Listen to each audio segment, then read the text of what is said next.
l'apparition de ces hommes et de ces femmes qui filment nous donne, je trouve, une possibilité de faire des films différemment et de regarder différemment.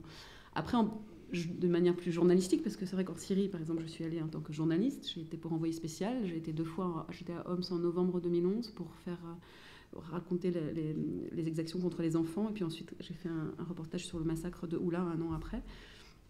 On recevait des images, et c'est vrai que tout de suite, il y avait cette question de la véracité de ces images. Par exemple, dans les news en France, on me répondait on ne peut plus utiliser ces images parce qu'on ne sait pas si elles n'ont pas été transformées, il n'y a pas la date, il n'y a pas le nom de la rue. Alors, d'ailleurs, des Syriens l'ont entendu, et du coup, ils se mettaient dans toutes les images, on avait 3 fois le nom de la rue et l'heure, et voilà. Donc, déjà, cette question de est-ce que c'est vrai? Pour moi, c'est pas difficile. Le nom de la rue en Syrie, c'est l'Assad, toujours. Donc il y avait cette méfiance aussi, et donc ne plus finalement, ah non, on ne peut pas montrer ces images parce qu'en fait, c'est pas vraiment des journalistes. Donc nous, en tant que chaîne de télévision française ou autre, on ne connaît pas la vraie provenance de ces images. Et effectivement, le film sur la Syrie, alors moi sur l'Iran, je l'avais utilisé différemment, mais c'était ça. En fait, c'était le film que vous avez fait parce que on s'en fiche. De l'heure, du nom de la rue, etc. C'est la véracité, il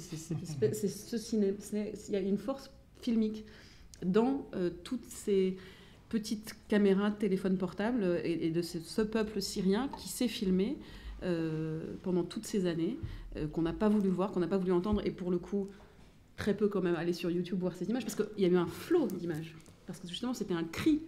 Et très peu